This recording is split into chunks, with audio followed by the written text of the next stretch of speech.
15 years ago, a man in West Bridgford vanished right inside his own home, leaving no trace whatsoever, plunging his family into despair and leaving the local community in shock and confusion. Police suspected he might have been approached by someone through the back door, but with no body, no witnesses, and only a few vague signs, the investigation quickly hit a dead end and was closed as a cold case. Yet throughout those years, those who believed the truth was still out there never gave up hope, clinging to the idea that such a disappearance couldn't have happened without reason. Then one day, while re-examining old evidence with new technology, investigators discovered a crucial detail that everyone had overlooked, a detail powerful enough to completely reverse the direction of the investigation and shock those involved in a way no one could have expected. Before we dive deeper into this shocking story, let us know where you're watching from, and if you like this video, don't forget to subscribe. The first winter night of 2010 fell over West Bridgford, with a thick layer of cold fog blanketing the narrow roads leading to the quiet residential area where the Calder family lived.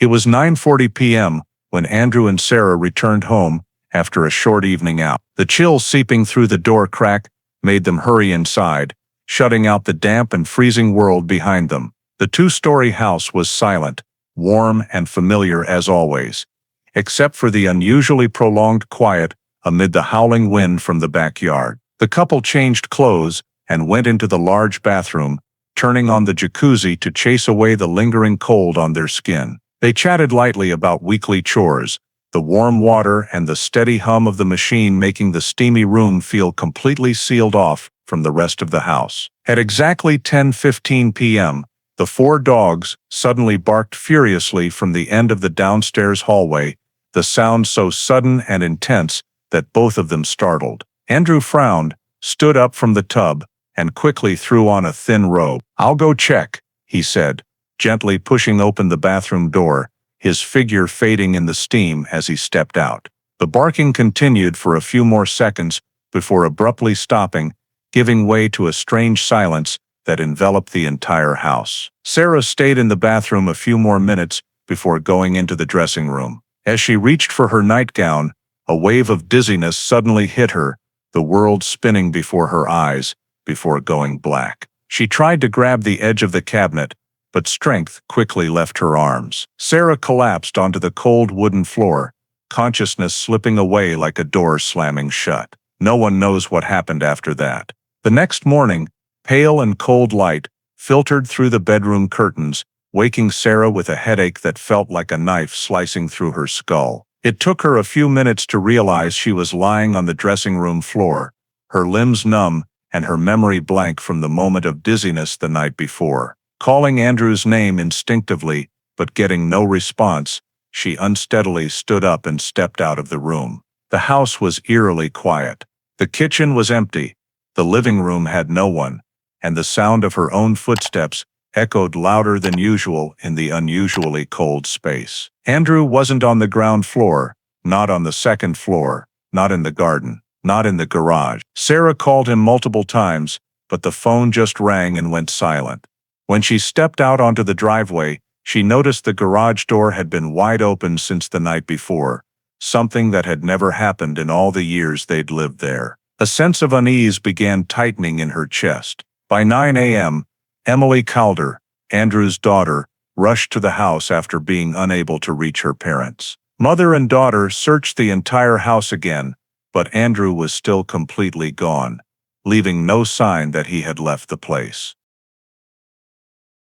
At that point, the worry could no longer be hidden, and late that morning, Emily picked up the phone, her voice trembling slightly but resolute, and called Nottinghamshire police directly to report her father was missing. Emily's call was routed to the Nottinghamshire police switchboard at 9:30 a.m. and immediately classified as a report of a missing person requiring urgent response. Just minutes later, the rapid response unit from the Rushcliffe District Force was dispatched to the Calder home in West Bridgford.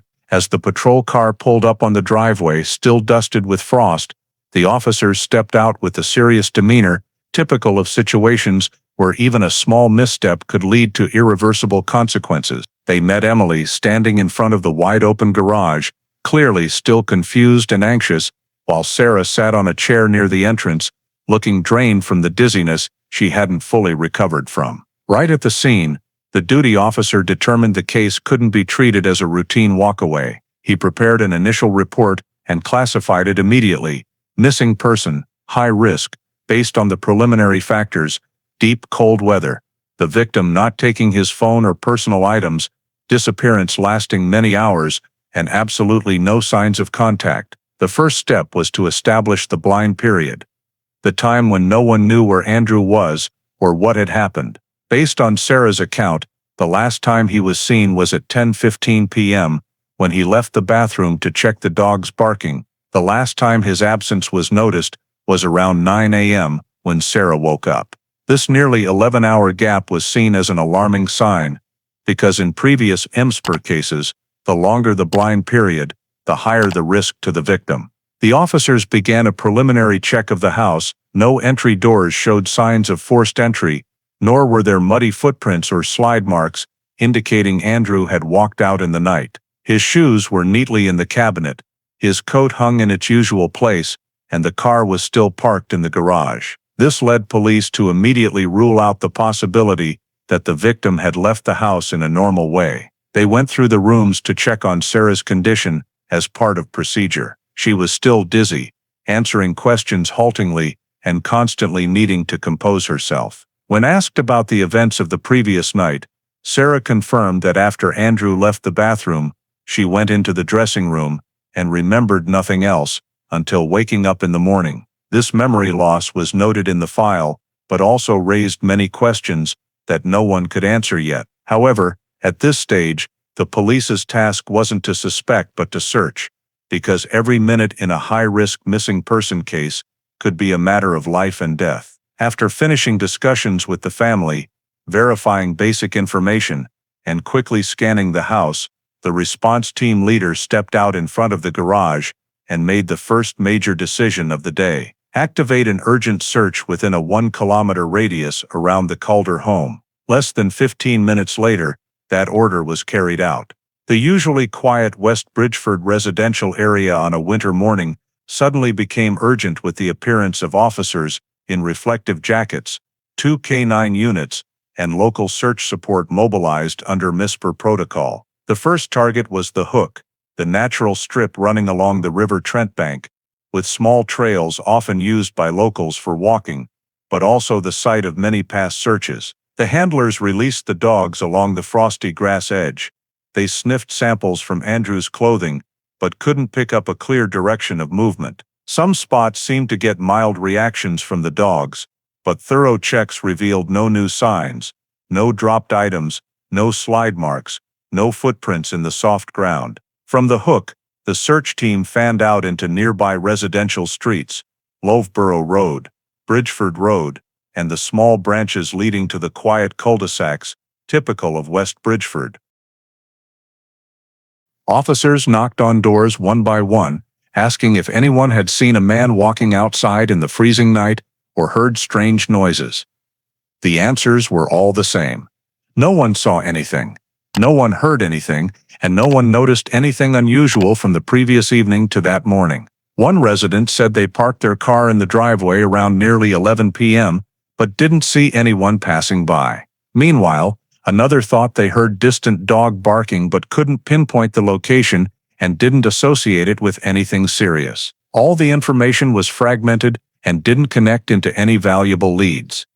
By noon, the search expanded down to the River Trent area, where the water surface sparkled in the cold but flowed peacefully. Visibility along the riverbank was quite far, with no footprints or slide marks on the smooth, damp ground that would easily retain traces if someone had moved through in the night. The K9s were released again at the junction with the Meadows Park, but their reactions didn't suggest any live human scent or strange objects. Since it was 2010, drones weren't widely equipped for search teams yet, so police deployed a helicopter with thermal imaging to scan along the riverbank and denser trails, but the transmitted images only showed heat spots from small animals and a few tree shadows swaying in the wind, with absolutely no shapes matching an adult human. All areas within a 1-kilometer radius of the Calder home were thoroughly examined, from main roads to small alleys.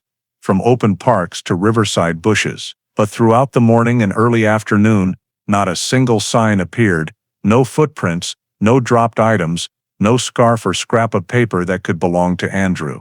This absolute absence led the officers to note an important conclusion in the file.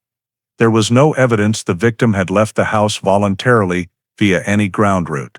This meant that if Andrew had left the house, the path he took left no traces, or he never walked out the door on his own that long night. After nearly 3 hours scanning the scene with no useful traces found, the search commander requested the investigation team return to the most critical focus in the early stage of any high-risk missing person case, fully reconstructing the entire timeline from the last sighting of the victim to the discovery of the disappearance. The technical officers immediately collected all exploitable data sources in the West Bridgford area, starting with cameras closest to the Calder home. The residential CCTV system in Nottingham in 2010 wasn't as dense as in later years, but many homes had simple surveillance cameras on driveways or entrances. Extracting the data took time due to old equipment and limited image quality, but by early afternoon, the technical team had a fairly complete sequence of videos for analysis. Footage from a camera outside house number 12 on the same street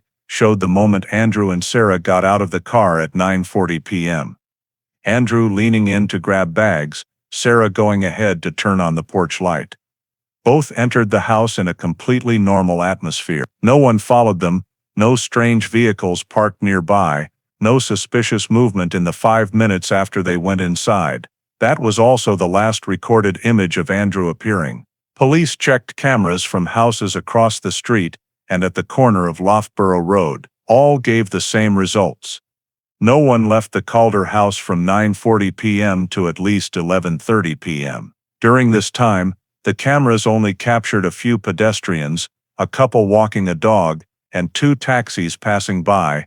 None resembled Andrew or had behavior related to the house. What caught the investigation team's attention was that no camera recorded a man of Andrew's build moving at all that evening, even though West Bridgford wasn't a very large area, and the cameras, though sparse, still covered main routes adequately. After collecting residential CCTV data, police expanded to public cameras along major roads like Bridgford Road and Trent Bridge. These cameras had low resolution and were often glare-affected by streetlights, but the technical team still meticulously reviewed every segment.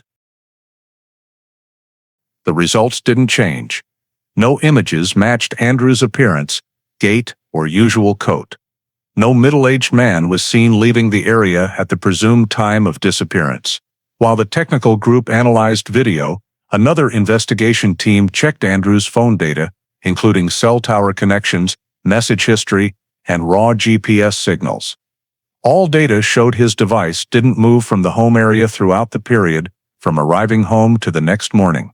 The phone made no calls, sent no messages, and picked up no connections beyond the nearby hotspot at the Calder home. Even the weakest signals, like the phone being picked up or moved a few meters, didn't appear after around 10 p.m. This reinforced the assessment that Andrew didn't take his phone when leaving the last place he was seen. A key detail noted by the analysis team came from the backdoor sensor log, integrated into the simple alarm system the Calder family installed in 2008.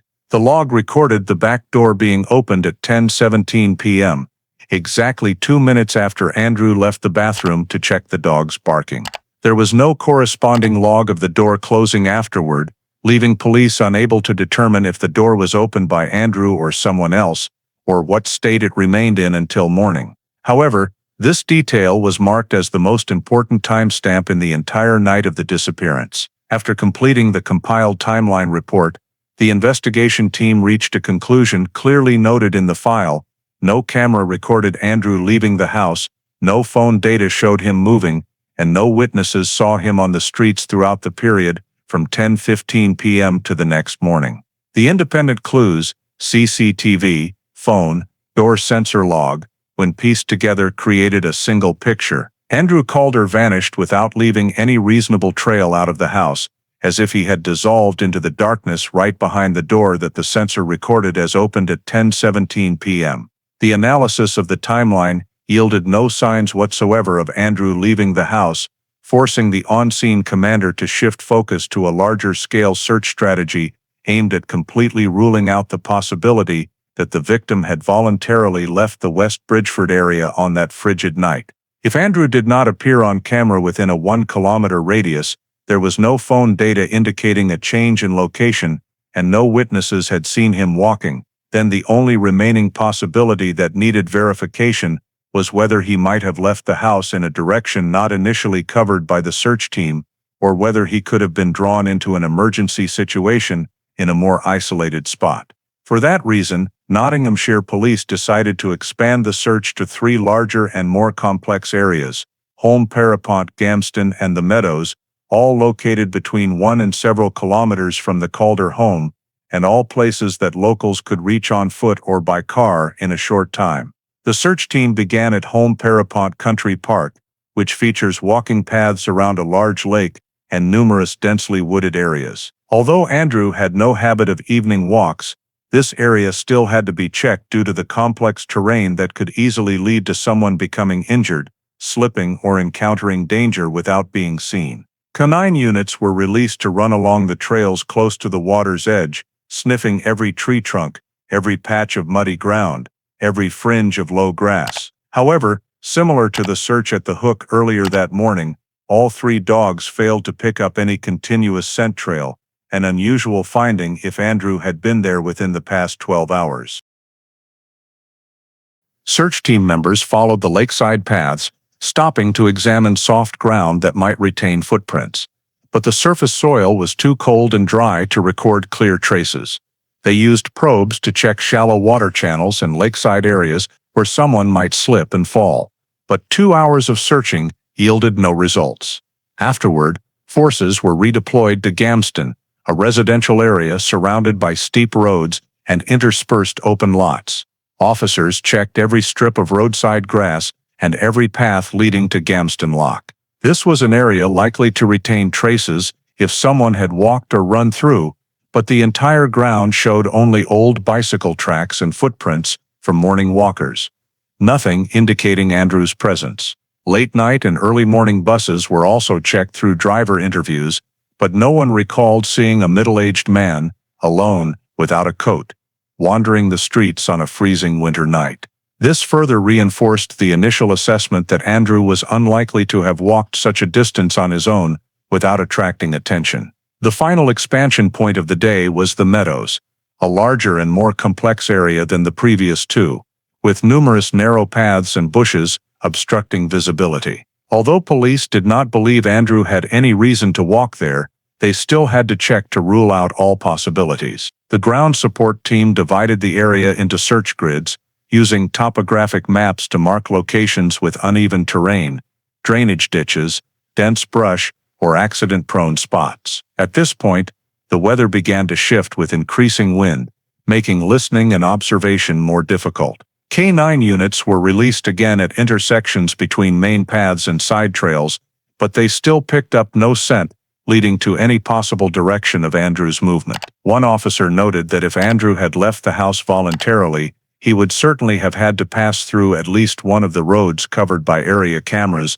or been seen by someone, as there was no fully concealed walking route in this residential area. Additionally, since drones were not commonly used in 2010, police continued to deploy a helicopter to scan the entire area along the River Trent using thermal imaging. From above, the scene was clear: tightly packed rooftops, long stretches of streets, lawns fading into dusk. The thermal camera swept from Holme Pierrepont down to Gamston and then to the Meadows, but the footage captured only small bright spots from animals and a few heat signatures from moving cars. There was no shape matching the size of an adult human body, let alone any image showing the victim lying or moving in the area. When the investigation team compiled the end-of-day reports, one key conclusion was clearly recorded in the file: there was no trace whatsoever indicating that Andrew Calder had left the house in any direction, near or far. The absence of footprints, witnesses, movement data, and camera footage effectively ruled out nearly completely the hypothesis that the victim had left voluntarily. This not only narrowed the scope of the investigation, but also raised a far more serious possibility.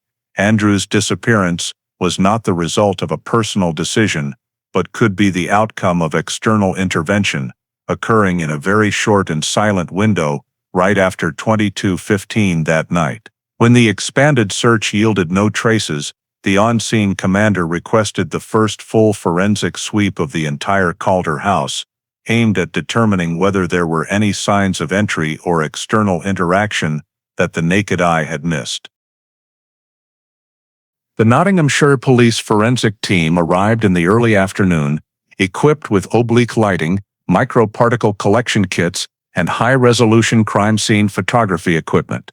The first area examined was the back door, the most prominent due to the sensor log recording it being opened at the critical time that night. After recreating the spatial lighting and eliminating interference sources, technicians discovered a series of faint scratches on the lock and the metal edge of the door frame, with a sliding direction from outside in. The scratches were not deep or grooved, but were uniform and straight enough to suggest impact from a hard object. However, they did not match the typical pattern of prying with a crowbar or screwdriver, nor did they resemble signs of forced entry in common burglaries. This raised suspicions that if there had been an intruder, they did not force the door violently, but may have used a sophisticated technique, or simply taken advantage of the door not being properly locked. Moving inside, the team focused on the bedroom and closet area, where Sarah said she had woken up early that morning. They noted several drawers left open, but rather than being ransacked or tossed, the contents remained fairly neat. Stacked clothes retained their shape. Jewelry boxes were not dumped, necklaces and rings were untouched. To experienced investigators, this was a classic sign of a potentially staged scene, someone deliberately opening drawers to create the impression of a search, but with no intent to take property. This was carefully noted, as it differed completely from the usual pattern of break-ins in West Bridgford at that time. Another significant discovery was in the wall safe in the small office next to the stairs. The safe door was ajar rather than fully locked. When illuminated and dusted for fingerprints, technicians recovered a strange print that did not match Sarah, Emily, or Andrew's medical record sample. The print was only partial, but still showed clear ridge patterns, especially in the loop area near the index finger. What was particularly noteworthy was that nothing was missing from the safe, making the presence of a strange fingerprint there even more puzzling. If the intruder took nothing, why open the safe? Or did they even open it, or just touch it while moving through the room? These questions were recorded for later analysis. At the back door area, the team continued collecting samples from previously noted anomalies, and right at the bottom edge of the doorframe, they found a tiny fabric fiber caught on the metal edge. The fiber's color was hard to determine due to its size and lighting, but under magnification, its weave structure did not match fibers from Andrew's or Sarah's clothing. The fiber was quite fine, appearing to be synthetic, commonly found in cold weather gloves or lined jackets. Given its location on the doorframe, it could have come loose when an outsider reached through or leaned against the edge while manipulating the door. The fiber was immediately sealed in an evidence bag for further analysis. The entire examination, from the living room, kitchen, hallway, to the bedroom, revealed no signs of violence, no broken objects, no struggle, no drag marks, no evidence of forceful impact. The Calder house showed no signs of a fight leading to disappearance, nor were there signs of theft, jewelry intact, cash untouched, electronics undisturbed, nothing missing from the safe. These results led the investigation team to a notable conclusion. If someone had entered the Calder house that night, they did not do so with intent to steal. More likely, they moved only through certain areas, touched certain objects, without creating chaos or noise. This was entirely contrary to typical break-ins, which usually leave signs of crude forced entry or messy scenes. When compiling the findings from the initial forensic sweep, the outward to inward scratches on the lock, drawers opened but not ransacked, strange fingerprint on the safe, and fiber not belonging to anyone in the house, the forensic team preliminarily concluded that the possibility of an outsider entering the house was real, but their purpose and method did not match any pattern of a standard robbery or break-in. This conclusion was passed back to the investigation team, marking the first turning point in how they viewed the nature of this mysterious disappearance. After the forensic team completed documenting the scene and handed over the initial report, the investigators' next task was to directly cross-reference the collected evidence with the statement of the only person present in the house at the time Andrew disappeared: Sarah. The interview was conducted in the Calder living room, where afternoon light filtering through the windows created cold patches of brightness, reflecting the unnatural quiet of a house just thoroughly swept by forensics. Investigators asked Sarah to describe the evening in clear sequence, avoiding interpretation or speculation. Sarah recounted that she and her husband returned home around 10 p.m., then went to the bathroom, turned on the jacuzzi, and talked. A while later, barking came from the end of the hallway, loud and urgent, prompting Andrew to get up and leave the bathroom to check. Sarah confirmed that was the last time she saw her husband. When asked to detail the rest, Sarah said she went into the dressing room to get clothes, then felt dizzy and remembered nothing more. She said she only recalled waking up the next morning, her body aching and head heavy, as if compressed. Investigators noted this statement, but had to cross-reference it with the newly verified scene findings. Sarah insisted that while in the dressing room, she heard no door opening, no furniture moving, no stranger's voice. She heard no calls or loud noises from Andrew, and had no idea what happened after he left the bathroom. This posed a major challenge for investigators, as the collected evidence from lock scratches to the strange fingerprint suggested someone else may have entered the house that night.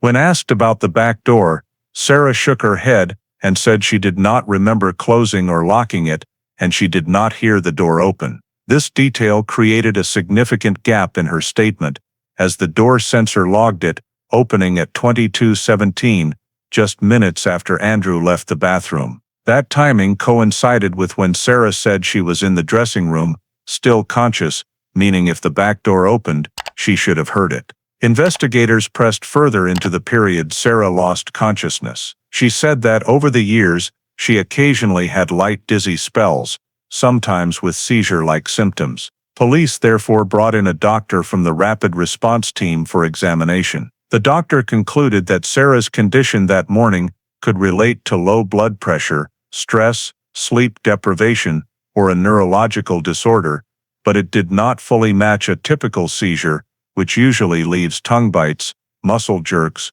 or prolonged loss of motor control. The inconsistency between her physical state and described symptoms made pinpointing the exact timing of her blackout more difficult. However, the doctor emphasized there were no signs Sarah had been attacked or subjected to external force, reinforcing that she was not a victim of violence, and there was no evidence she was involved in Andrew's disappearance. Still, investigators had to consider whether Sarah's loss of consciousness created an opportunity for someone else to enter. Sarah insisted she remained in the dressing room, unmoving during the blackout, but this was hard to verify without internal cameras or witnesses. Cross-referencing with forensic conclusions, investigators noted a key paradox: if Sarah was fully alert when entering the dressing room, minutes after Andrew left the bathroom, and if the back door opened at exactly 22:17 as logged, her hearing nothing became hard to explain. Though the back door was heavy and its hinges sometimes creaked, Sarah said she heard nothing. When asked again, she maintained her statement but admitted she was unsure, as everything was very hazy just before she collapsed. Investigators needed certainty, but answers remained unclear. During the interview, they also tried to confirm whether Sarah had opened drawers or the safe the previous evening. Sarah firmly said no. She said she did not touch the safe or open any drawers before falling. This made the two forensic findings, neatly opened drawers and strange fingerprint on the safe, even harder to explain in a house showing no signs of struggle or forceful movement by Sarah. Investigators noted that Sarah's statement, while not directly contradicting physical evidence, revealed many cognitive gaps that could not be immediately verified. At the end of the interview, they reached a provisional conclusion: There was no evidence Sarah was involved in Andrew's disappearance, but her statement provided no viable explanation for the strange fingerprint, the fiber at the back door, or the door log showing it opened at 22:17. One clear question emerged in the investigators' notes.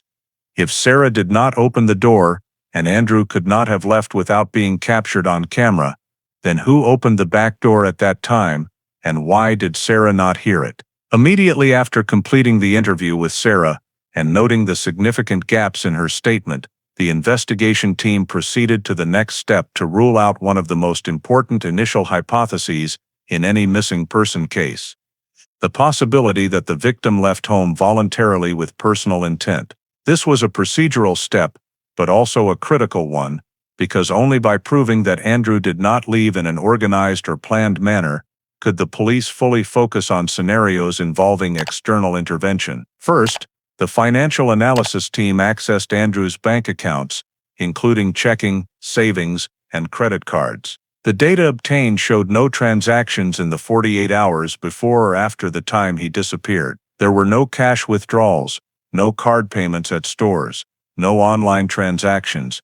All accounts were in a state of absolute inactivity. This was significant because in cases of adults voluntarily leaving home, whether intending to abandon their life or evade something, they typically take at least some cash or make small transactions to prepare for travel. Andrew did none of that. The financial report was immediately noted: no signs of preparation to leave home. Next, police checked ticket booking systems for trains, buses, and domestic taxi services. Nottingham has a relatively dense public transportation network, especially routes passing through West Bridgford and Trent Bridge, so this check had high practical value. Verification results showed no ticket purchases under Andrew's name.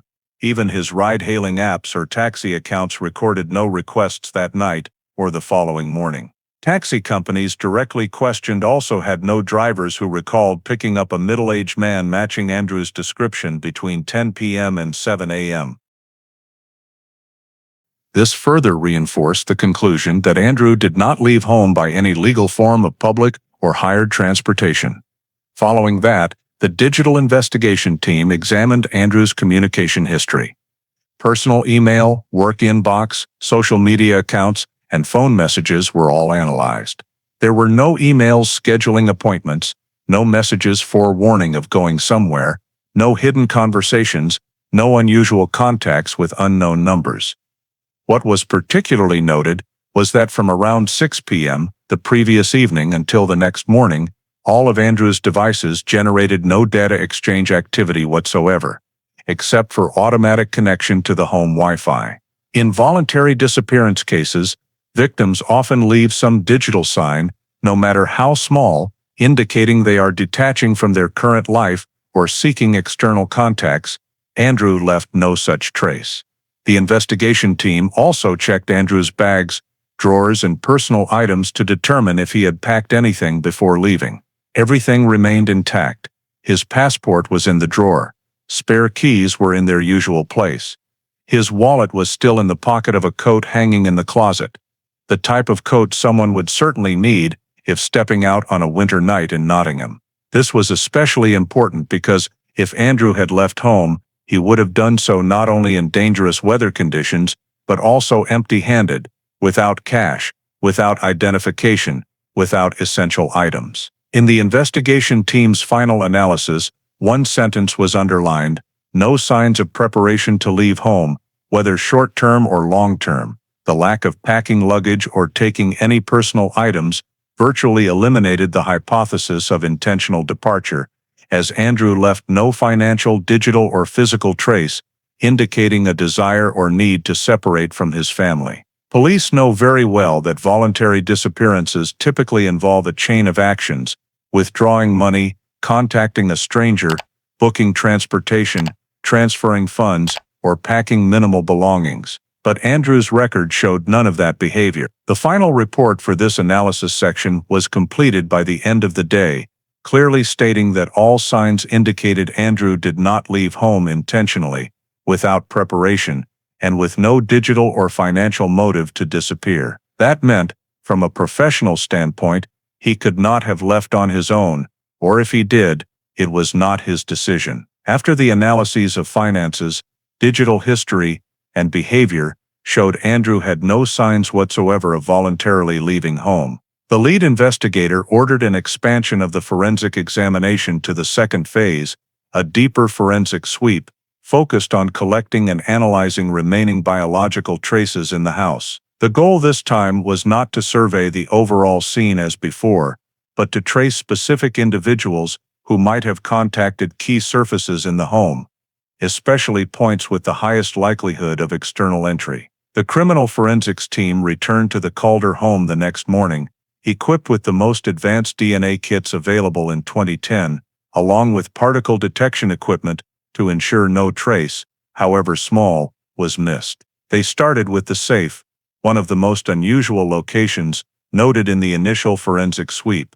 Although nothing inside the safe was missing, the presence of unknown fingerprints made this area the focal point for biological analysis. Technicians used sterile swabs to sample every metal edge, especially the handle and door rim where fingerprints had been found. The collected samples were carefully sealed in cold storage tubes. When processed in the mobile lab set up right outside the driveway, preliminary results immediately drew the team's attention: a male DNA sample that did not belong to any member of the Calder family. Matches were ruled out instantly by comparing against standard samples previously taken from Andrew, Sarah, and Emily. The genetic code did not match any of the three, nor any individual known to have been legally present in the home for months. This was the first biological discovery, providing authentic evidence that an unknown man had contacted the safe on the night Andrew disappeared. Next, the forensics team moved to the back door, the only location in the house showing potential for being opened at the critical time. This time, they swabbed for DNA on both the inner and outer door handles, as well as the frame edge where fabric fibers had previously been found. Rapid analysis in the mobile lab yielded equally noteworthy results: a female DNA sample that did not match Sarah's and also did not match any woman verified to have entered or exited the home recently. This added a new layer of meaning to the investigation file. Not only was there an unknown man at the scene, but also traces of an unknown woman.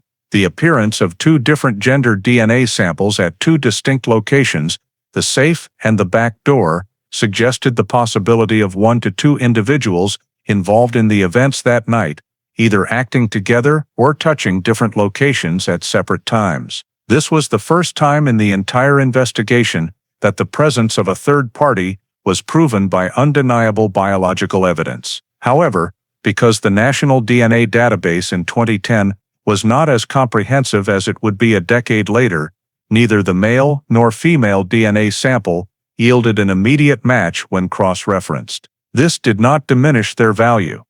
On the contrary, it made them the two most important pieces of evidence to preserve absolutely for future analysis. Beyond DNA, the technicians examined other surfaces for physical contact traces, especially in the hallway and areas near the back door. When dusting fluorescent powder on the door handle and hinges, they recovered several partial fingerprints. These were not complete enough to extract full ridge patterns for automated database comparison, but they still showed they did not belong to Andrew, Sarah, or any known legal visitors to the home. The prints did not indicate forced entry or heavy pulling, but rather light contact, as if someone touched the door while opening it calmly and deliberately. This very characteristic made them noteworthy. In typical burglaries, fingerprints often appear as heavy smudges or forceful presses.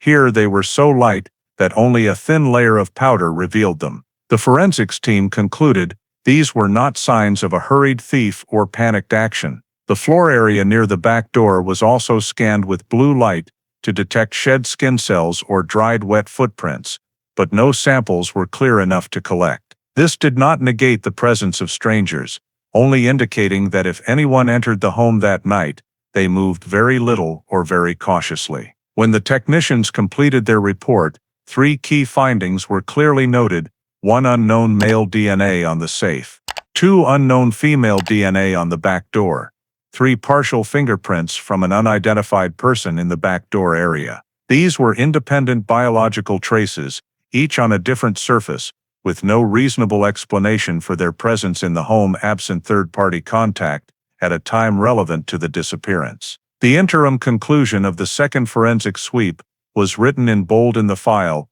Biological evidence indicates the presence of at least one individual other than family members at the scene at an undetermined time, likely coinciding with the victim's disappearance. This was a significant milestone, the first time physical evidence confirmed that Andrew's disappearance could not be explained by any solitary action on his part. Although the biological traces obtained in the second forensic sweep clearly opened up the possibility of third-party presence on the night Andrew disappeared, the entire investigation team quickly realized that those pieces of evidence, while important, could not on their own lead to any specific suspect. Both the male and female DNA samples had no matches in the national database, leaving identification completely stalled in 2010, when genetic analysis capabilities were still limited. The partial fingerprints recovered from the backdoor handle were no more helpful. Their incompleteness prevented automated matching with any stored police records. They confirmed stranger contact, but were insufficient for identification, serving only as suggestive rather than directive evidence. In that context, the investigation team shifted to a final review of non-biological clues to see if anything could link to the DNA or fingerprints. They re-examined all cameras within a 3-kilometer radius of the Calder home, including traffic cameras along major roads. But cameras in 2010 had low resolution, narrow fields of view, and no automatic license plate recognition, making it nearly impossible to trace any vehicle around the time of Andrew's disappearance. The retrieved footage showed only vague shadows of people or vehicles passing in the night, not clear enough to identify plates or drivers. A dark-colored car appearing on the edge of a Loughborough Road camera around 10:20 p.m. caught the team's attention, but the image was too blurry, and no other camera in the area captured it continuing on. There was no way to determine if it was related or just a random vehicle passing by. Efforts to find additional witnesses also yielded nothing valuable. They knocked on doors at more than 10 additional homes over the next 2 days, hoping someone might recall a small detail previously overlooked. But responses everywhere were the same. No one saw Andrew. No one heard screams. No slamming doors. No revving engines in the night. The absolute peacefulness of West Bridgford that evening, something residents prided themselves on, now became the biggest obstacle for police. No strange sounds, no conflicts, no suspicious behavior, only thick silence enveloping the entire neighborhood. Regarding vehicle data, police had checked all ANPR cameras on routes out of Nottingham, but since Andrew disappeared late at night, and coverage was incomplete on main arteries at that time, no relevant records were found. Turnaround points, public parking lots, and nearby service stations also had no reports of abandoned vehicles or unusual activity. Once again, although the possibility of the victim being transported by motor vehicle was considered, no evidence supported or confirmed it. Every traceable lead stopped abruptly, as if severed from the chain of events. The team then reviewed all contact samples, fabric fibers, and physical evidence for potential links to an occupation, skill set, or clothing of a specific type of perpetrator. The synthetic fiber on the back door frame could belong to hundreds of types of gloves, jackets, or protective gear, with no identifiable brand or type. The partial fingerprints lacked enough features for unique ridge pattern classification. The female DNA on the back door provided no directional information, since there was no way to know if this woman appeared only once that night, or had deeper involvement. All physical evidence existed as open questions, each lacking the crucial answer. When the investigation unit compiled the full report after nearly 3 weeks of continuous work, the final summary for the initial phase of the case became clear.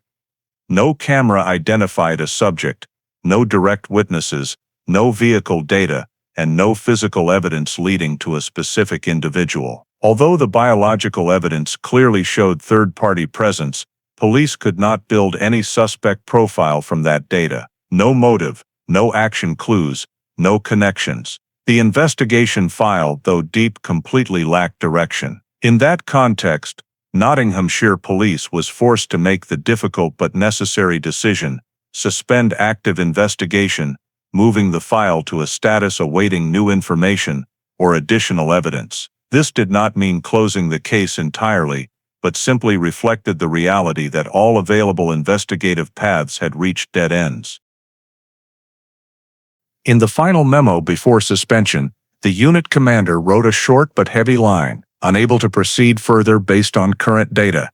Andrew Calder, at least at that point, seemed to have vanished from the world without leaving any traceable mark. In early 2012, when no new leads emerged and additional reports from the community continued to yield negative results, Nottinghamshire Police was forced to take the step that any investigative unit seeks to avoid: transferring the missing person case of Andrew Calder to cold case status. This decision followed a comprehensive internal review, in which all records, physical evidence, and technical reports were re-examined one final time to determine whether any details had been overlooked or could be further exploited. However, every analysis led to the same conclusion as in late 2010.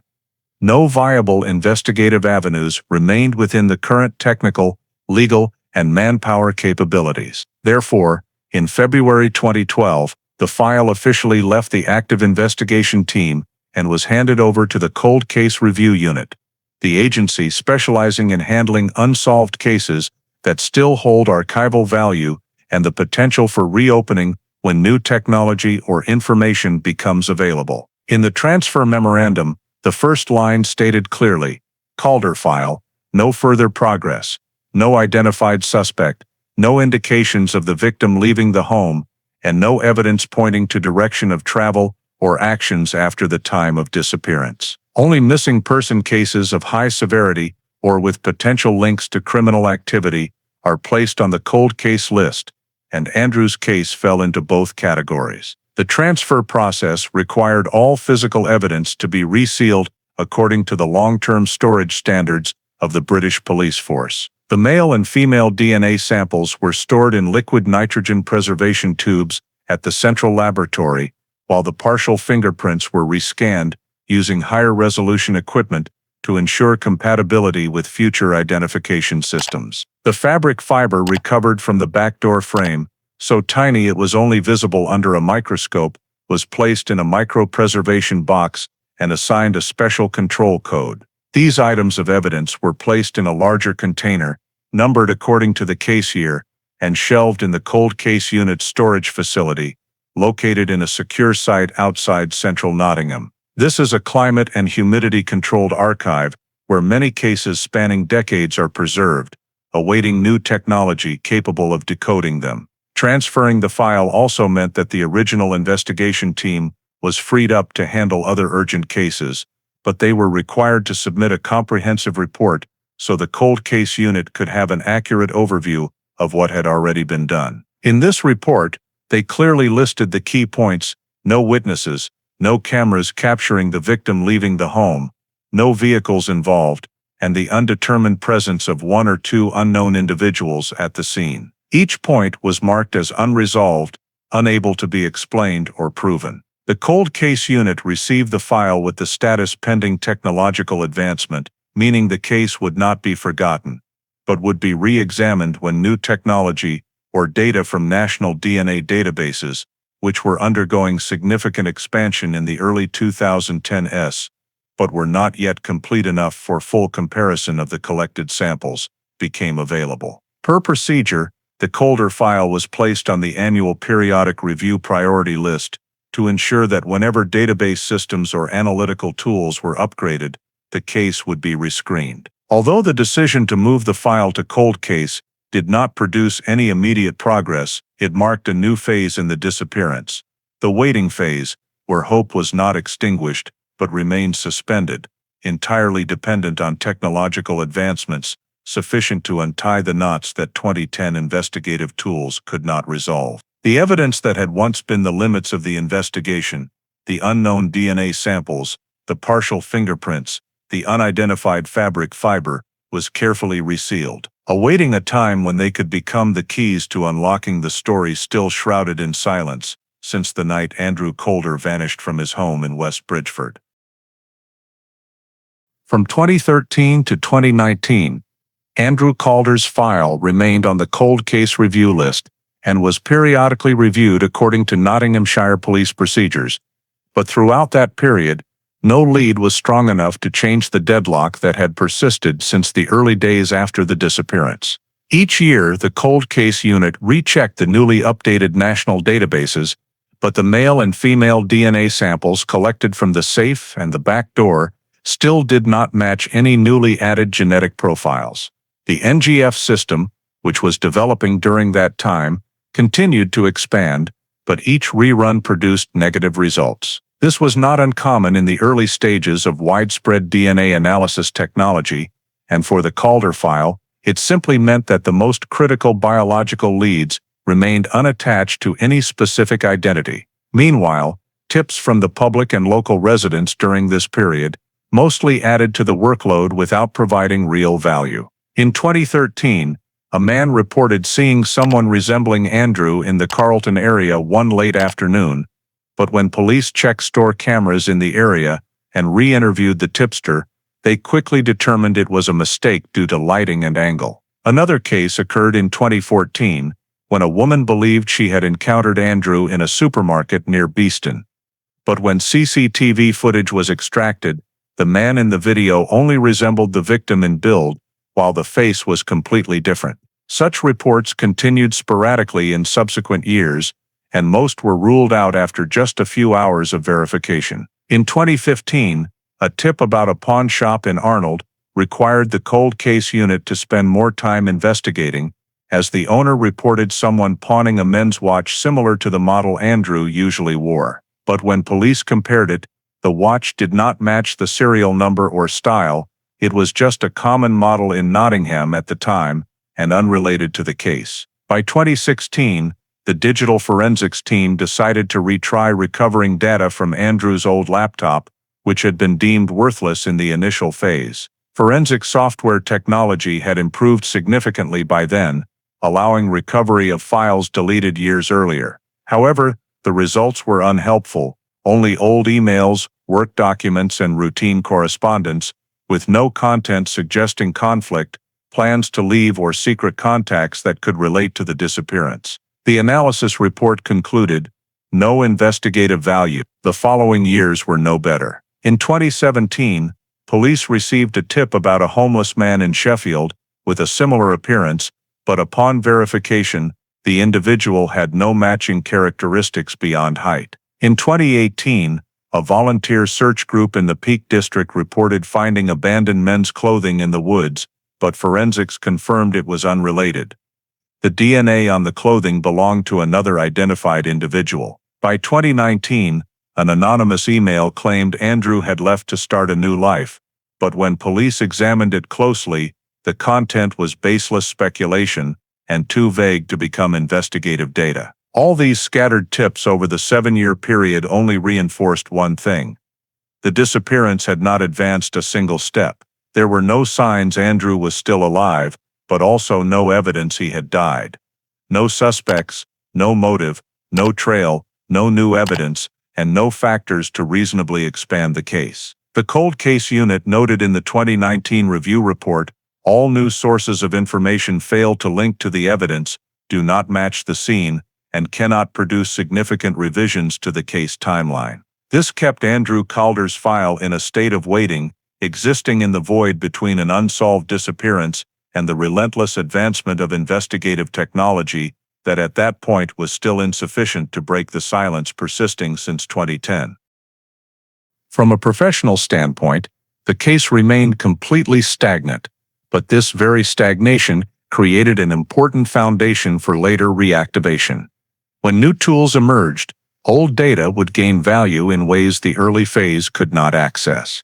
By 2020, as Britain's image analysis systems and DNA decoding technology were upgraded in tandem, the Cold Case Review Unit decided to re-examine a series of backlogged cases with unresolved biological elements, and Andrew Calder's file was prioritized due to the unusual nature of the scene and the existence of 2 unidentified DNA samples. The dramatic improvements in investigative tools at that time created opportunities that had not existed for nearly a decade prior. The first action the review team took was applying AI-enhanced CCTV to the videos collected from the West Bridgford area on the night Andrew disappeared. Footage previously considered only referential due to low quality was now processed through self-learning image enhancement systems, allowing reconstruction of blurry details, noise removal, and significant contrast improvement. Among the blurry clips,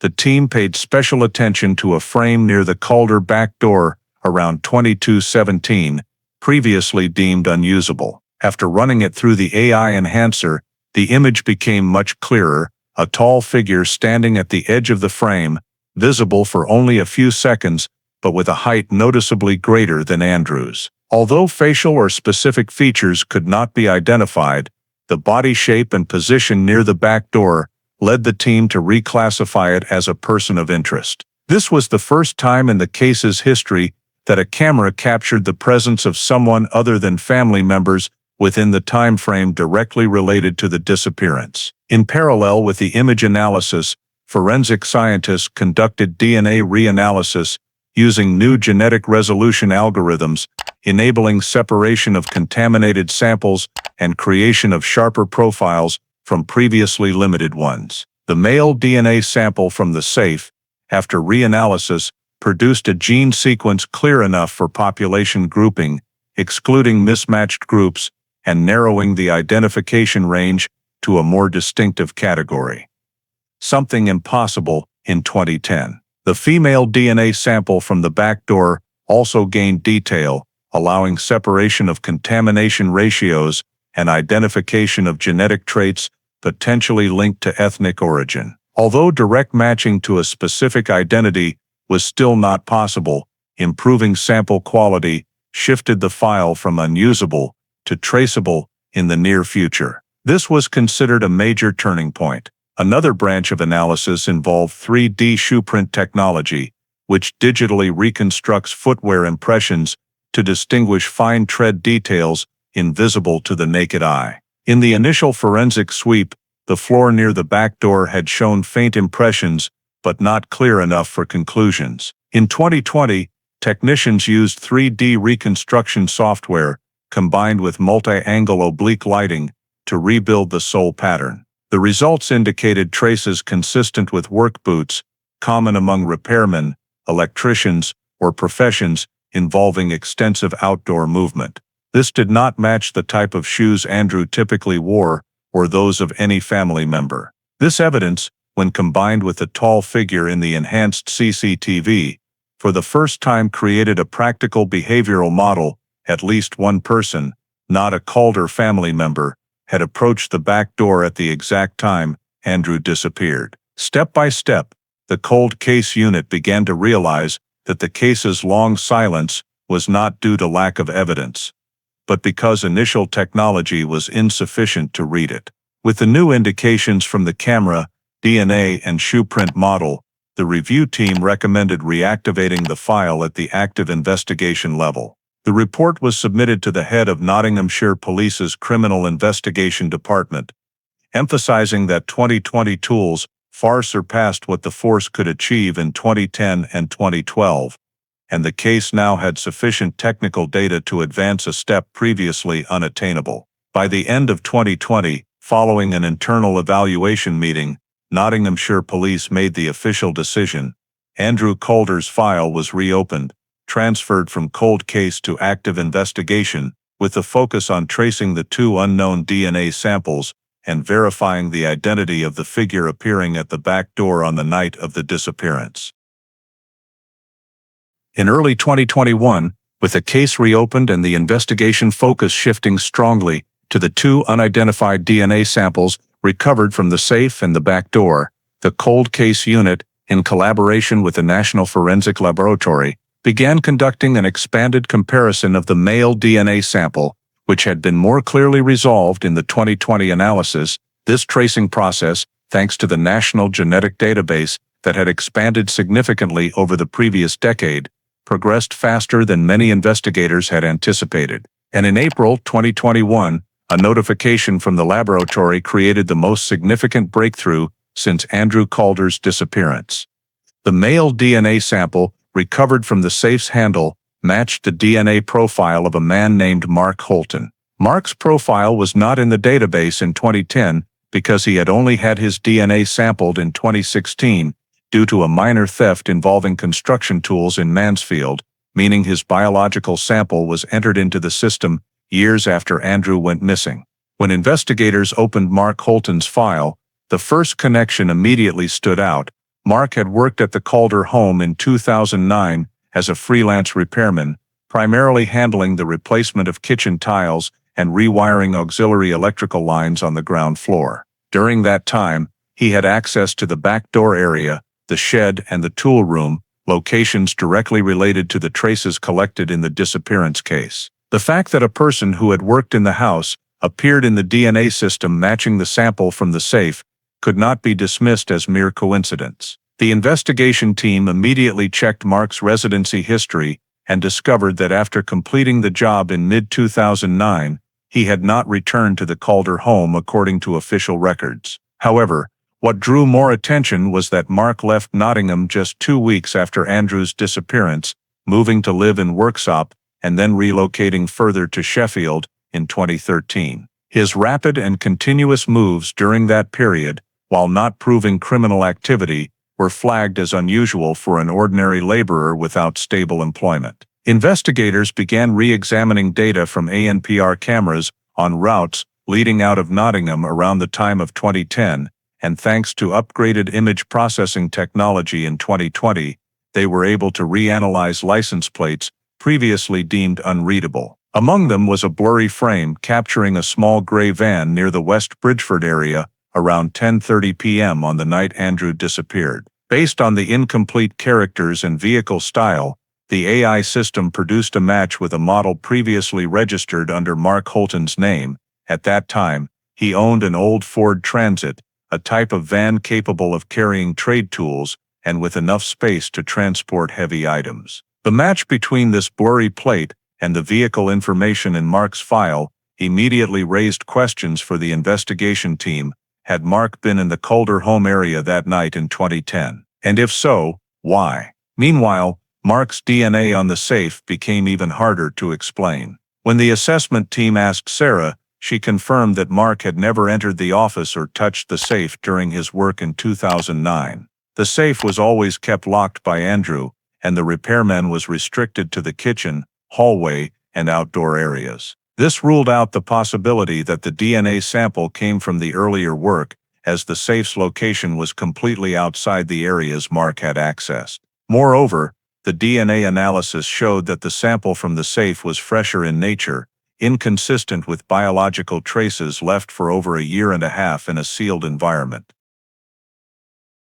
From here, the hypothesis that Mark had returned to the Calder house after completing the job became noteworthy, especially given his prior record for minor theft. However, the thefts Mark had been involved in were opportunistic and low impact, not fitting the pattern of a complex or confrontational act. The fact that he left DNA on the safe but took nothing created a paradox in the profile. If the intent was theft, why was the safe not broken into and nothing missing? Investigators continued digging into Mark's movement records and uncovered another notable point. At the exact time of the disappearance, Mark was living in a rented apartment on Melton Road, just over 3 kilometers from the Calder home. That distance was entirely within an area traversable by vehicle without heavy camera surveillance, especially in 2010, when the ANPR network was not as complex as later years. Mark's early departure from Nottingham after the disappearance further led the investigation team to believe he may have left to avoid involvement in something that had occurred there. A behavioral analysis report was compiled. Mark had no apparent motive to target Andrew, but he was on the list of people who had accessed the Calder home, owned a suitable vehicle, had a record related to theft, and crucially carried DNA matching the sample found at the most sensitive location in the case, the safe. These factors combined to create a substantial picture of suspicion. By mid-2021, after completing the full comparison of all new data, Nottinghamshire police officially assessed, Mark Holton became the first official suspect in the Andrew Calder disappearance case since 2010. And the reinvestigation was expanded to examine his relationship history, movements, and behavior before and after the event. Identifying the identity through DNA had, for the first time in over a decade, pulled the case out of absolute ambiguity, opening the door to a real person potentially involved. When Mark Holton was officially identified as a suspect linked based on the matching DNA sample, Nottinghamshire police moved to an advanced investigation phase aimed at establishing a logical chain between Mark's presence and the physical traces recovered at the Calder home on the night Andrew disappeared. This was a critical step because the new evidence only showed Mark's presence at the safe, but to advance the file to the level of criminal prosecution, the investigation team needed to connect Mark to the entire scene, particularly the back door area, where the sensor log recorded an opening at the key moment of that night in 2010. The first step was comparing the unidentified fabric fiber recovered from the edge of the back door in the initial forensic sweep with fabric samples related to Mark's personal items. Since Mark had a prior conviction in 2016, police accessed the evidence file from that case and obtained samples from gloves seized when he was arrested for stealing tools. The fiber analysis from the gloves revealed a synthetic polyester nylon blend with a specific weave structure, consistent with work gloves used by builders or electricians for warmth and abrasion resistance. When the laboratory compared the unidentified fiber from the Calder back door with the fibers from Mark's gloves, the results showed high similarity in composition and weave pattern, to the extent that only a few manufacturers used that weave style between 2008 and 2010. Investigators noted that this match was not sufficient to prove Mark had been at the back door, but the fiber falling exactly at the location with the door opening log suggested that someone wearing similar gloves had physical contact with the door frame. And since Mark was the only person on the list with a connection to the Calder home who used that type of glove, the link became noteworthy. Next, the investigation team re-examined the 3D reconstructed shoe print from the faint impression on the floor near the back door. The three-dimensional simulation results showed a sole pattern with diagonal cross grooves, common in work boots worn by repairmen.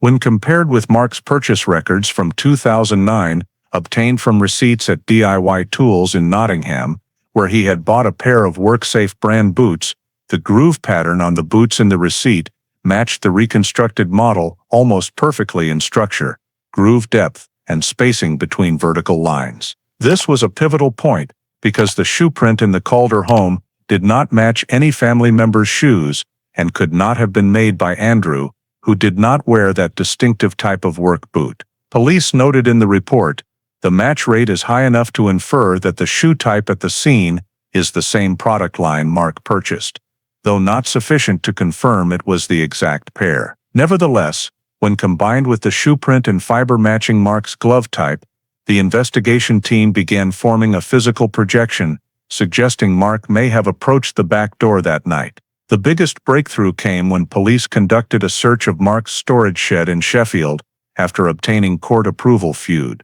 The shed was on rented land and contained many old repair tools and miscellaneous materials. After several hours of sorting, an investigator discovered a small plastic box hidden in a corner containing assorted items, screwdrivers, zip ties, rusty blades, and a weathered leather wallet. Upon closer inspection, the technical team noted that the wallet had the initials AC embossed in the lower corner, matching Andrew Calder's initials. Inside the wallet, there were no identification documents left, but there was an old gym membership card from a Nottingham fitness center where Andrew had been registered, and a small slip of paper with the Calder home landline number. This was the first direct evidence linking Mark to Andrew's personal belongings, and there was no reasonable explanation for this wallet to be in Mark's storage unless there had been contact after Andrew disappeared. Continuing the search, police also found an old-style flashlight in the shed, with soil and small fibers stuck to the body. Upon analysis, the fibers matched the type from the hallway carpet at the Calder home, a detail that further convinced investigators that Mark had not only been near the back door, but very likely entered the house that night. Evaluating the evidence from the shed helped refine Mark's timeline of movements, particularly regarding Andrew's mysterious disappearance. The presence of Andrew's wallet in Mark's possessions could not be explained as something dropped in 2009, since Andrew never carried a wallet at home, and it was not the type Mark could have accidentally picked up. These pieces of evidence, from small to large, pieced together one by one into the logical chain the investigation team was seeking. Shoe prints matching the type Mark used, fibers matching his gloves, Mark's DNA on the safe, and now Andrew's personal items coincidentally in his storage. All of this made the hypothesis that Mark returned to the Calder home that night in 2010 no longer speculation, but a professionally supported possibility, backed by evidence. In the comprehensive analysis at the summary end of 2021, the lead investigator stated clearly, with the degree of matching in biological, physical, and seized item traces, it can be reasonably concluded that Mark Holton was present at the Calder home on the night Andrew Calder disappeared. The scene indicates this presence was not accidental, and Mark's subsequent behavior, leaving Nottingham 2 weeks after the event, continuous moves in the following years, further reinforces suspicion about his role in the incident. This was the greatest advancement since the Calder file was reopened, elevating Mark from a potential suspect to the central suspect with a clear enough chain of physical links to continue the investigation in greater depth.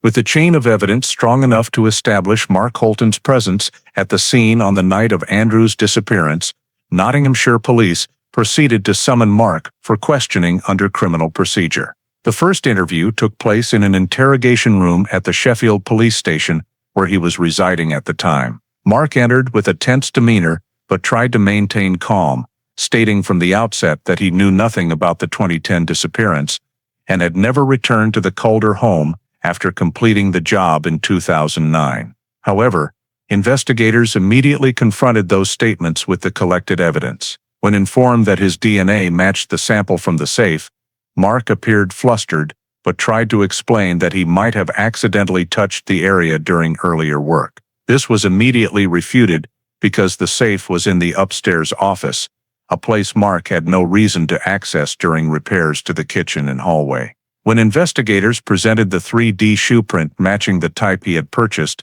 and the discovery of Andrew's wallet in his storage shed, Mark only said he didn't know where it came from, an explanation too weak to counter the evidence. The overlapping contradictory responses made his demeanor even more suspicious in the eyes of the investigation team. However, when asked about the female DNA sample from the back door, Mark completely denied having any woman with him or involved in the incident. He insisted he worked alone, traveled alone, and did not know any woman who could be connected to the Calder home. But this detail contradicted Sarah Calder's statement in the reassessment interview, where she said that just before losing consciousness, she heard an unfamiliar woman's voice in the hallway, a piece of information previously considered unverifiable, but now taking on new meaning when placed alongside the female DNA sample from the back door. Investigators continued to probe this point in the questioning, but Mark maintained his denial, even showing impatience when repeatedly asked about the presence of a woman that night in 2010. The first interview ended without a confession, but the investigators clearly noted in the report that Mark's attitude was inconsistent and continually evasive on key questions, especially regarding the possibility of a second person involved. From here, the investigation expanded to identifying who in Mark's network around 2010 might match the female DNA sample and Sarah's vague description. The team reviewed Mark's movement records, rentals, contacts, and personal background from 2009-2011. Through this, they discovered the name Lena Ward, a woman who had lived in the same apartment complex as Mark on Melton Road in 2010. According to records, Lena was an acquaintance of Mark, sometimes described as a close friend, sometimes as an informal colleague in small repair jobs. She had been recorded appearing with Mark in some equipment rental transactions, and in a few cases, both were captured by residential cameras going together to local tool stores. This information, began to form a profile fitting the unidentified female DNA, a person with a real connection to Mark, potentially accompanying or assisting him in informal work, and importantly, having access to repair-related environments where synthetic fibers or work-style shoe prints might appear. Investigators searched for images of Lena from 2010 and noted her build was described as slender with average height, consistent with Sarah possibly only hearing a voice without detecting footsteps or strong movement. Lena also had no record of serious crimes, but was linked to a few minor disturbances when younger. When comparing Mark's departure date from Nottingham with Lena's residency records, police found that both left the city in the same month after the disappearance, though not to the same destination. This made them the two central points in the relationship map the investigators constructed. To strengthen this hypothesis, the investigation team rechecked all transaction data, vehicle rentals, and credit records for Mark in the period before and after Andrew disappeared, uncovering several purchases for tools and equipment previously not considered noteworthy due to lack of context. When placed in the new timeline, these purchases aligned with the time Mark might have been preparing to access the Calder home. They did not prove motive, but increased the credibility of the hypothesis that Mark did not act alone. By the end of 2021, with the male DNA identity authenticated and the female DNA likely linked to Lena Ward, the investigation team noted in the report that the incident most likely involved two individuals operating at the time Andrew disappeared. Mark Holton, with access to the safe and back door areas, and an unidentified woman, but potentially Lena Ward based on indirect traces. This was the first time since 2010 that a structured crime model began to emerge, shifting the investigation toward pursuing potential accomplices rather than focusing solely on a single suspect. When the physical evidence had become strong enough to form a coherent hypothesis, Nottinghamshire police decided to take the critical analytical step, reconstructing the crime scene using a 3D model to test the feasibility of the scenarios leading to Andrew Calder's disappearance between 22:15 and 22:20 on the night of December 17, 2010. This time window was considered the bottleneck of the case, as it encompassed the moment Andrew left the bathroom to check on the barking dog, the rear door being registered as opened by the sensor, and the moment Sarah entered her period of unconsciousness. The 3D reconstruction utilized data from the architectural blueprints of the Calder home, the placement of furniture in 2010, real-scale models of Andrew's height and weight, along with new parameters such as the 3D shoe print and possible movement paths from the rear door into the kitchen and then to the hallway. The 3D model created an interactive version of the house, allowing investigators to adjust angles, lighting, and ambient sounds to measure the plausibility of each scenario. The first step of the analysis was simulating the approach to the rear door, based on the AI-enhanced CCTV results, showing a tall figure standing near the rear door area at 22:17. The 3D model recreated how Mark Holton, with the height and build as described in his file, could move through the backyard without making significant noise. Grass and the layer of dry winter leaves were added to the model to determine whether the movement would generate enough sound for Sarah to hear. The results showed that if the approaching person wore work-safe boots, the type with thick rubber soles, the footstep sounds would be significantly reduced, consistent with Sarah not hearing any noise beyond the initial dog barking.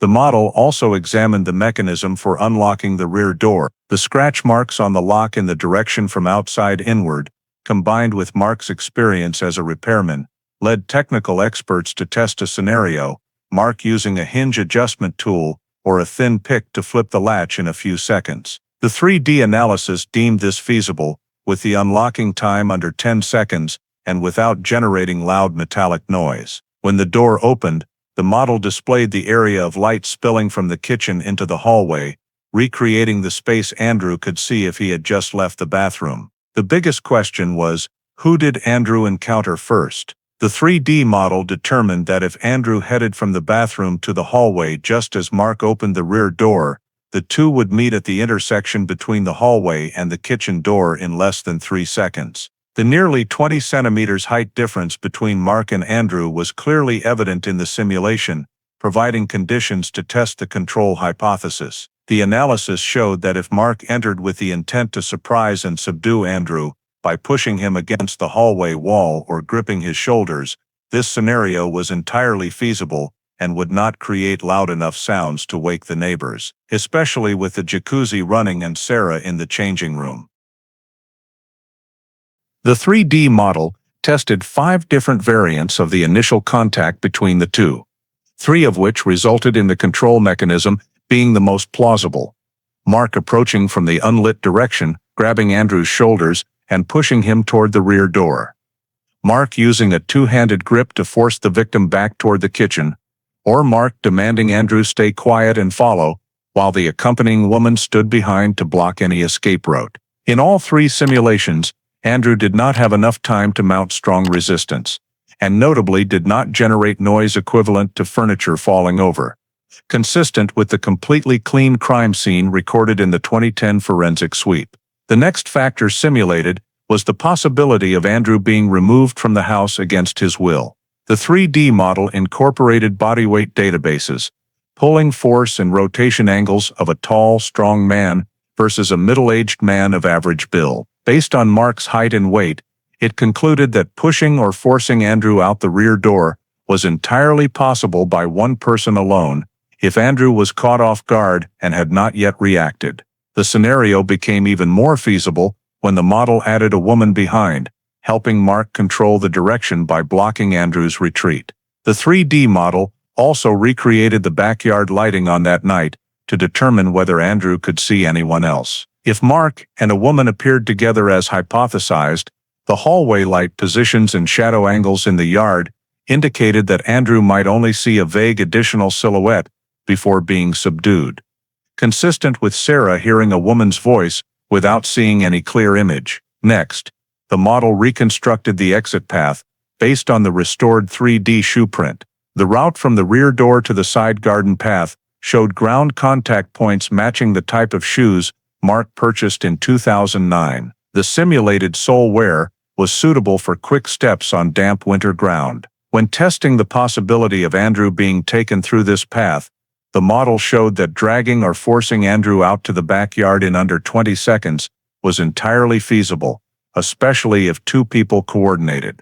There were absolutely no obstacles in the backyard large enough to cause falling or loud noise, consistent with no neighbors hearing anything unusual. The verification of the hypothesis that Andrew was removed via the rear door was rated highly feasible by the model, as the physical factors, positions, lighting, and timing all matched the data from the door sensor forensics and statements. The 3D model ultimately provided a clear conclusion in the 22:15-22:20 window. A mere 90-second gap was sufficient for Mark to enter, confront Andrew, subdue him, and remove him from the house without creating any signs of chaos inside. The reconstruction report affirmed that Andrew did not leave voluntarily, and that his disappearance could only have occurred if he was taken against his will by at least one man with physical superiority, possibly assisted by a woman based on scene traces. The 3D model provided the first logical piece for the entire chain of events,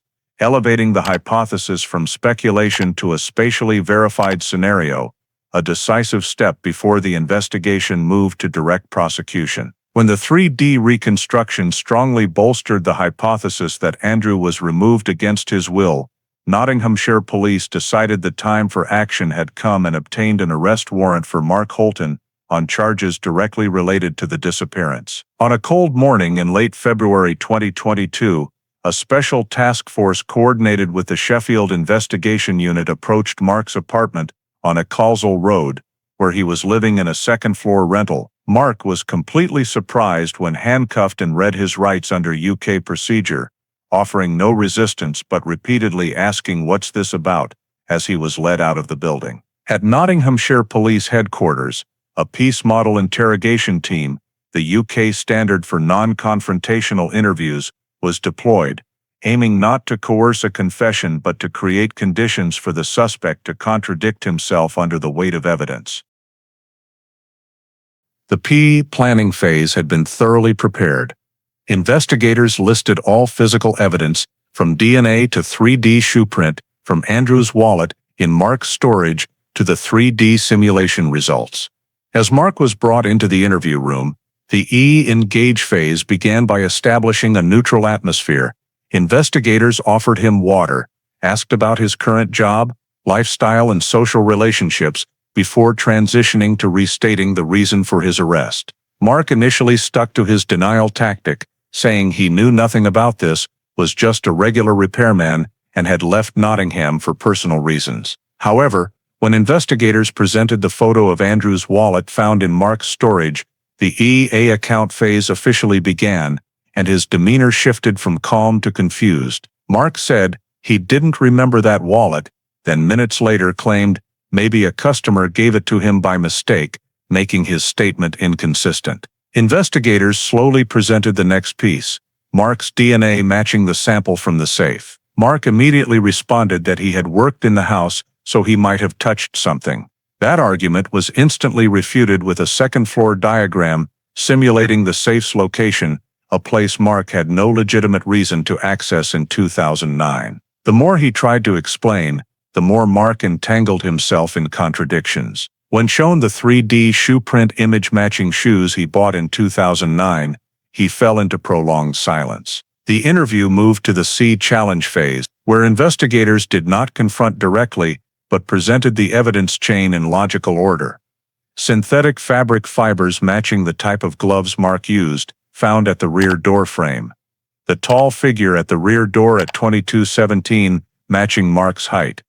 Traces of lock manipulation consistent with his professional tools, and Andrew's wallet in his storage for over a decade. When laid out as a chain, Mark had no reasonable space left for denial. He began sweating, his hands trembling slightly, then slumped back in his chair, as if unable to sustain any further argument. Investigators softened their tone, shifting to the evaluate phase, emphasizing that it was time for Mark to explain his part in the story, that the evidence can't be undone, and that if he wasn't the one responsible for the worst outcome, he needed to clarify his role. At that moment, Mark's eyes reddened, and he uttered his first truthful statement, "I didn't do it alone." From there, the confession became more coherent, though still hesitant and fragmented. Mark stated that on the evening of December 17, 2010, he went to the Calder home, not to burglarize, but to retrieve what Andrew owed him. A debt never verified as real. He said he had no intent to harm, but only to apply pressure. But everything escalated too quickly. The person with him that night was Lena Ward, whom Mark described as along to help watch and keep the vehicle. According to Mark, Lena stayed outside the rear door while he entered through the door, unlocked with his professional tool. Andrew unexpectedly appeared in the hallway, forcing him to subdue him to keep the situation under control. When asked if Andrew was injured, Mark said he didn't remember clearly, but admitted Andrew was taken outside in a state, unable to resist. From here to the most critical confession was only a short step. When directly asked, "Where did you take Andrew?" Mark bowed his head for a long time before saying, "We put him in the van." The Ford Transit van police had long suspected was now confirmed as the vehicle used to transport Andrew from the scene. Investigators pressed further. In what condition was he taken? Mark replied quietly, no longer responding. When asked where Andrew's body was hidden, Mark hesitated for several minutes before deciding to reveal the location. A secluded deep area in Sherwood Forest, with an old mining hollow from the previous century, now overgrown with trees. He described the area as one no one visits, and the body placed under shallow soil, covered with rocks and dry branches to avoid detection. Mark also stated that Lena was with him, acting as support, and watching the vehicle, but he did not clarify whether she directly participated in disposing of the body. Immediately after the statement, a special search team with geological survey experts, forensic anthropologists, and cadaver dogs was deployed to Sherwood Forest.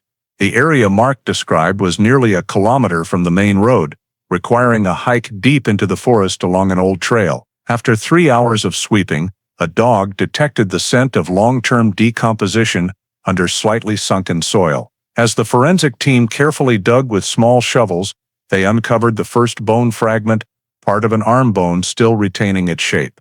Careful excavation continued for hours until the complete remains of Andrew Calder were recovered from the collapsed hollow. The skeleton was relatively intact, consistent with burial conditions in damp soil over many years. Forensic anthropology identified signs of rib fractures and cranial trauma, indicating Andrew died from blunt force to the head, matching the confession that he was subdued and lost responsiveness before being loaded into the van. Examination of bone erosion and remaining soft tissue helped experts determine the time of death very close to the night of disappearance, completely ruling out any possibility. Andrew survived after leaving the house. The final forensic report concluded, time of death within the window of 22:20, 23 o'clock on December 17, 2010. The discovery of the body closed the question that had lingered for over a decade. Andrew had not vanished into thin air. He had been subdued, removed from the home, and his body hidden in the forest. A truth only revealed when technology and evidence converged with enough weight to break the silence that had lasted 12 years. When Andrew's body was found, and Mark Holton's full confession was recorded in compliance with procedural standards, the Crown Prosecution Service quickly issued charges on 3 main counts: murder, kidnapping, and false imprisonment, forming the chain of actions that removed Andrew against his will and led to his death. The case file was transferred to Nottingham Crown Court, where the formal trial began in November 2022, marking the final phase of a 12-year investigation. In court, the prosecutor opened by reconstructing the full picture of the case, emphasizing that this was not a simple disappearance, but a structured criminal act, concealed by prolonged silence, and only solved when modern forensic technology allowed reinterpretation of traces once deemed unreadable. The jury was presented with the forensic evidence in proper sequence to show that the entire chain was not disjointed, but formed a logical flow. First, the male DNA sample from the safe matching Mark in the 2021 analysis. Next, synthetic fabric fibers matching the type of gloves Mark used, found at the rear door frame. Then the 3D shoe print matching shoes Mark bought in 2009, followed by AI-enhanced CCTV imagery showing a tall male figure appearing at the rear door exactly when Andrew vanished. A silhouette that height identification experts concluded had a high probabilistic match to Mark. Afterward, the prosecutor presented the 3D scene map accurately depicting the route Mark could have taken between 22:15–22:20, demonstrating that the intrusion, confrontation, and subduing of Andrew were fully feasible in terms of physics, timing, and environmental sound. The entire model was projected in court, allowing the jury to directly observe the persuasiveness of the scenario. The next part of the evidence chain was items recovered from Mark's storage, including Andrew's wallet, an object that could not appear in Mark's storage by any reasonable explanation, except that Mark removed it from the Calder home on the night of the disappearance. The prosecutor stressed that this item was the tightest link between Mark and Andrew's fate, as it not only reflected Mark's presence in the house, but also showed he had time to handle and store the victim's belongings afterward. From there, the evidence shifted to the most critical element, Mark's confession under the Peace Model interview. The prosecutor not only read the statement, but explained how it aligned with all physical evidence. Mark admitted unlocking the rear door, entering, subduing Andrew, and loading him into the Ford Transit van, a vehicle captured by ANPR cameras in the West Bridgford area that night, now reanalyzed to match Mark's license plate. Mark revealing the Sherwood Forest location, where the body was found exactly as described, further reinforced the confession's authenticity, as only someone present at the event could know that specific spot. There was no way it could be guessed or obtained from public sources. Finally came the forensic evidence from Andrew's remains, presented by the forensic anthropology expert, cranial trauma consistent with severe impact. Fractured ribs, indicating mechanical confrontation. Time of death precisely matching the disappearance, and no signs of pathology or natural causes. The forensic report concluded that Andrew died from blunt force trauma inflicted by another party, directly supporting the murder charge. During cross-examination, Mark offered no clear defense. His lawyer attempted to argue that the death could have been accidental during a struggle, that there was no evidence Mark intended to kill Andrew, but the prosecution quickly countered that removing the victim from the home on a cold night, and concealing the body in a deep hollow were actions unmistakable as intentional. The physical, digital, and confessional evidence formed a chain demonstrating intent to conceal the outcome, a strong factor reinforcing the murder charge. After 10 days of trial, the jury retired to deliberate. Just 4 hours later, they returned to the courtroom, and when asked for the verdict, the foreperson stood and declared clearly and firmly, guilty on all counts. There was no hesitation, no request for clarification. The evidence chain was too complete to allow any reasonable doubt. The judge sentenced Mark Holton to life imprisonment, with a recommendation of a minimum 28 years before parole consideration, stating that the actions causing Andrew Calder's death were intentional, systematically concealed, and caused the victim's family to live in uncertainty for over a decade. With this verdict, the Andrew Calder file was officially closed after 12 years, turning one of Nottinghamshire's most mysterious disappearances into a case solved through advancements in forensic technology and the unrelenting persistence of investigators, who refused to let the matter fade into oblivion. The story of the Nottingham 2010 case, a disappearance that dragged on for more than a decade before being solved, thanks to modern forensic technology, offers many valuable lessons for life in the UK today, where community safety and the connection between citizens and law enforcement play a crucial role. First, the case of Andrew Calder shows that incidents that seem completely traceless actually always leave clues. It's just that technology and people sometimes aren't sufficient to decode them at the initial time. From the strange DNA on the safe, the 3D shoe print, to the fabric fiber left behind at the back door, these small details initially held little meaning, but later became the critical foundation for cracking the case. This reminds us that in modern life, every action, every space, every interaction can leave a trace, and preserving the scene and reporting honestly to the police is extremely important, even when we think it's just something minor. Second, the story underscores the essential role of technology in modern UK law enforcement. AI-enhanced CCTV clarified a shadowy figure once considered meaningless. New generation DNA reanalysis identified the suspect after 12 years. 3D reconstruction modeling accurately recreated the scenario of the night the incident occurred.